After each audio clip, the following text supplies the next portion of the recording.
Okay, so welcome back to this phase of this course, this module of this course. Today we're going to be talking about audience targeting. You see this part of this training. There's a lot of people miss it actually.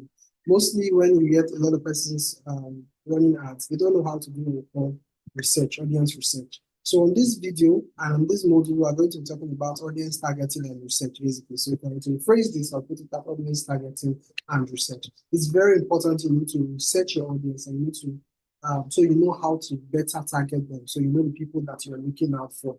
You get rather than just blindly running ads to people who you don't know that you're looking out for. So we're going to first of all to give about a general review of how to go about your audience targeting, and then secondly, we now look at what your competitors, how to see. For example, you are scrolling through Facebook or you're scrolling through Instagram, but I'm going to be focusing on Facebook for the purpose of this training, and you see a particular ad. Probably the ad is resonating with you and it's resonating with what you do, the kind of business you do. Also, probably it's a competitive ad. You want to see, why am I seeing this ad? You understand? So that you know the kind of persons that your competitors are targeting. So that gives you an insight. It doesn't mean that anytime you say competitors ad, that means automatically when you copy it, you are going to get results. I mean, that's not what it means, but it actually just gives you an insight into what they are doing, in case they are doing something right or what they are doing, how you can modify it into your plan. So at the end of the day, you must have a plan. You understand? So we're going to dive into this before we now, after this video, we now go into more practical aspect of doing audience research for your business. So let me make my mouse visible for those that want to see what I'm going through. So basically, audience targeting means defining your target audience. Yes, it means defining your target audience. This is the reason why most people start don't work. This is the reason why when a person comes to me and then they tell me they've run ads before, they've not been getting this, and I ask you, how did you research your audience? Giving your detailed information about the audience you're targeting and all that, or what informed your decision to target your audience. What was the research that was made? You see that they don't have any good information to give. They don't have any good answer to give to you because they did not do that. So please, if you are watching this video or you're going to be taking this course, please take note of this aspect of this course because it's very, very, very important. Also, you can target your audience. Once you know more about your audience, you identify their pain points and you're able to meet them at the point of their needs. Basically, you're going to be getting more sales and more results from any of your advertising campaigns that you're going to be running. So the reason why it's very important to define your audience is because it allows you to tailor your marketing effort to reach those most likely to be interested in your product or service. That's what I've been saying in other words, simply put. There. So when you can actually now tailor your marketing effort to reach those that are most likely interested in your product or services. You know, one of the in school they'll say one of the signs of the business course is that they'll tell you can work anywhere. Again, the same way, not everybody can patronize your product. When they ask you, okay, who is your target audience? It's everybody. That mindset will make you not to get results here. Especially when you want to run ads. It cannot be everybody. It cannot be everybody. You have to tailor your audience. You have to tailor your research and your targeting to meet the right kind of audience that you're going to. So I'm going to review some steps that I'm going to be looking at here. So first of all, before we go about the steps, we'll be looking at the importance of targeting audience. First of all, you can actually craft out targeted messages. Yes, targeted messages. Because you understand your audience, you know who your audience is, it's easier for you to craft out targeted audience. Because part of researching your audience is knowing their pain points. What is it that is paining this audience? What is it that is paining this my potential customer? You get, so you can now target your message to meet them at the point of their needs. You know, it's very, very easy. It's easier when you actually get across to persons at the point where they actually need you the most. That's why you see some persons resonate with some ad copy or some ad creative. This video is like it's talking to me, and then bam, they are buying from you. They are joining your lead list. They are signing up for your newsletter, whatever you are telling them to do, they are doing it basically.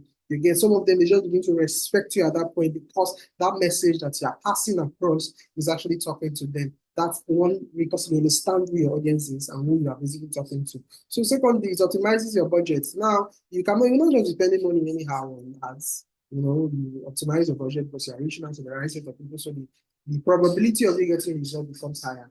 You get, so like I said, you are meeting needs. When you define your audience, understand their pain points, it's easier for you to meet their needs. It's easier for you to meet their needs. It's easier to create an emotional connection with them. It's easier to create an emotional connection with them. And see, believe me, people buy things people are more moved to buy things for as a result of emotional reasons, even more than logical reasons, as a matter of fact. Again, so once they're able to connect with your brand emotionally, believe me, there's a very high probability that they are going to patronize your services or patronize your product. You get so once they can actually connect with your brand. So most times, some persons want to be very practical, but the reality is that for you to be a good salesperson, you have to find a way to connect with your customers on an emotional level. Do you understand? In as much as you still speak to their logical side, obviously, you'll not be speaking incoherent facts or making incoherent statements, but you must also find a way to connect with them emotionally. But you must know your audience, you must know your potential customer before you can now say, before you can connect with them on any emotional level. Because it also gives you a competitive advantage. If I'm running an ad or I'm making an ad campaign and I am very much aware of the people that I am looking to talk to, you get compared to a competitor who doesn't know who he's talking to and he just creates an ad campaign like that, there's very high possibility I'm going to get an advantage. I'm going to have an advantage over them. And then there's going to be longer term growth, long-term growth, because if you are, for example, if you're a lead generator like me, who like to generate leads consistently to just ensure that I feed my leads and get them and groom them to patronize my services and to patronize my whatever products I have for sale, you'd understand that when you understand your audience, you're able to meet them at the point of their needs. It's easy for you to get them long term. And over time, it's easier for you to nurture your audience and grow them. And in the long run, we are going to have significant growth in your business. There's also the higher return on ad spend. Yes. Once you know your audience and you're targeting the right audience, your ads, the amount of money you're going to spend in ad, you're going to get it back. It's going to be a higher return on ad spend. So your sales is going to increase significantly compared to when you just run ads without understanding your audience. Because even as at the point of getting your audience, when you talk to them, for understanding them, your sales process becomes easier. So other than the ad process where you actually get across to you, it's easier for you to now create an emotional connection and make that sales. So that way, they're going to be getting higher return on ad spend. That's the meaning of ROAS. Now, so how do you define your target audience? Now, I'm not going to be practical. You get how do you define your target audience? Now, at the end of this third lesson, we're going to actually have a classroom section or an assignment section. You get so which is expected that you would submit, you would do. The purpose of you doing it is so that at least you understand how to go about this. So the first thing you do, like what I do for anybody who meets me that they want to run ad, is I tell them, do you understand your current customer? Do you know rather than price, do you know your current customer base? So if it's already an existing business, you analyze the current customer base. You ask, what's the age? What age brackets are they in? What gender? What's the income status? What's the value? The buying rate? There's basically any information around the current customer base actually helps a lot. If, for example, is a graphic designer, for example, you understand, okay, what is you need the demographic information about your current customer, your current client base. You get to then see that they are business owners or entrepreneurs, usually for around the age range of 30 to 50. You get their businesses are usually in the early growth phase, the early growth phase like that. So the values, they are very ambitious. Normally, these are very ambitious. They actually they value strong brands. So if you can actually come out as a strong brand and you see like know what you're doing, probably value honesty, people that can be honest with them or stuff like that. Basically anything. Understand the value system and then understand the buying traits. For a graphic designer, probably the behavior is that mostly you're working with startups. When you're working with startups, they usually work on tight budgets. You understand all these things, so you know how to now create your price points to be such that it's semi-flexible to them, because that's the reason why they want to buy for you. The fact that they feel like, okay, this person is a bit flexible, I can actually relate with him on a relatable basis, So these things actually help you. So you're going to actually define all this. You're going to actually define all this about your current customer base. You get. So we're still going to cover much more of this. I'm just trying to break it down for you. So we'll go about market research, the industry trend. But now you need to still understand what is trending. How are we doing that? Okay, around anything you're doing, there's basically a trend at that point in time. If, for example, now as a graphic designer, which is also use a graphic designer, the graphic designer is trying to do an industrial trend. Okay, check what is trending in this industry at this point in time. Basically, there's increase in demand for professional branding. That people are trying to brand their product. So are they trying to brand their product? Why? Because there has been an increase in the importance of online presence. For most businesses, they're actually looking to grow a strong online presence at this point in time. So therefore, they can seek the services of a graphic designer. And this is highly on the increase currently in the business industry. That's basically something that is on the increase. A very strong online presence is basically needed. So let's say it's a person that also sells hair. Let's say hair person that sells hair products, you get hair products. In the industry at this point in time, there's an increase for organic and natural products. Obviously, we have a lot of products there that come back with bad reviews and all that. So people are looking for organic and natural product that is basically safe for them to use and even safe for the environment. Do you understand? So because if they tell somebody that this product that they're going to use it for their hair is going to damage the environment, I'll be like, I know it has to be very precious and all that. Yeah. So you want to look at what is basically trending in the industry at that moment. You understand what is basically trending in the industry at that moment. You also want to look at what your competitors are doing you get. So what is trending in your competitors? What are they doing? What segment of the market are they looking at? Then the market segmentation, what aspects of the market are you looking at? What aspect? Because at times, if you're able to get one segment of the market, it can actually help you a lot. You get. So you now look at the various segments that is available in your business and say, okay, this is the segment I'm going to focus on. This is how I tailor to these various segments. So you can even have multiple ad campaigns and speak to these various segments of the market.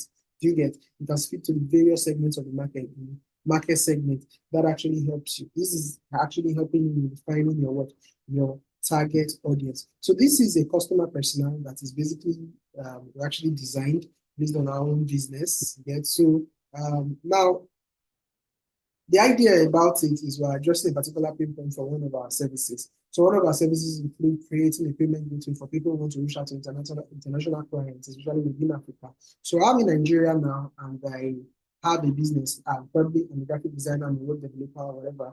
I don't want to just be working for Nigerians alone. I want to work for people in Ghana. I want to work for people in Cameroon. I want to work for people in South Africa. I want to work for people in Kenya. But then I'm having problems with that. So what I did was created a customer persona. So we even gave the customer persona a name. So this is another thing you can actually create a customer persona. Just personify your customer, your current customer base. So this is Adiola Adeyemi. Adiola is a 4-year-old businessman, online business owner, marketer from Lagos, Nigeria. He has an income of $5,000. We just did this in here. Adiola is seeking a solution to accept payments in foreign currencies and Ghana cedis and can also expand his business opportunities. So he's establishing goals and addressing establishing international partnerships, he's increasing revenue, reaching a wider customer base, expanding into new markets, and scaling into his online business. Now I understand this because I created this. I'm also going to be showing you how to build back creating personal personnel. There are 75 things we're going to be using. So we're going to do everything practically in this training. So I created this understanding that, okay, at the initial point of thinking about this is a particular service I render. So which person, if I'm to personify somebody who will patronize this service, what would be the goal and objective of this person? And what would be the challenges and pain points? Now, he wants to establish international partnership, but he cannot accept money because there's limited payment option. Do you understand? And as a result of that, he cannot reach a wider customer base. As a result of that limited payment option, he cannot expand into new markets, especially these new international markets. And he cannot scale his online business to the international audience because of limited payment options. And these limited payment options as a result of currency conversion complexities. He doesn't know how to navigate the currency conversion complexities. Do you get? So I come up with my own my payment gateway option and say, okay, based on all these complaints that you have, I have this particular service that can actually solve some of these things. So I'm positioning my business in a way that is going to address each and every one of his pain points that is going to be experiencing. So what do you think? Because I understand all this about Adiola Adeyemi, who is not a real person, for example, but I have already personified my customer. So anybody that comes to me, I'm going to talk to the person like the person is Adiola Adeyemi because I understand Adiola Adeyemi's pain points and challenges. So therefore, I'm going to speak to him from an emotional perspective, understanding. I'm going to empathize whoever is coming like the person is Adiola Adeyemi. And at the end of the day, it's very, very easy for me to actually convert Adiola Adeyemi from being a prospect to an actual client. You understand? So understanding your audience is very, very easy. It actually makes converting a prospect to a client very, very easy. Other than the fact that yes, targeting is going to be very difficult because Yeah, you understand everything as we're going because of this video, but I don't know if you are going with my flow. If you are going with my flow, say yeah.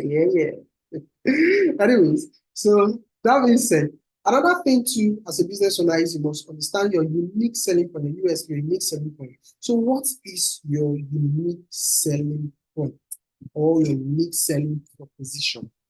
You get so think about it. Think about it. What makes you unique? For many of us, we don't even know what makes us unique. We don't have any unique selling proposition. What is it about you? What is it about your business that makes you unique compared to your competitors? What is that unique edge you think you have over your competitors? So what makes you unique? So that unique factor is called the unique selling point. And now you now find a way to marry a unique selling point, yeah, and you marry it with your customer's needs. So understanding your customer's needs, knowing your unique selling point, you now find a way to marry these things. So when you can actually marry them, you see it becomes very easy for people to resonate with your business. So how does your unique selling point now help your customer based on their needs?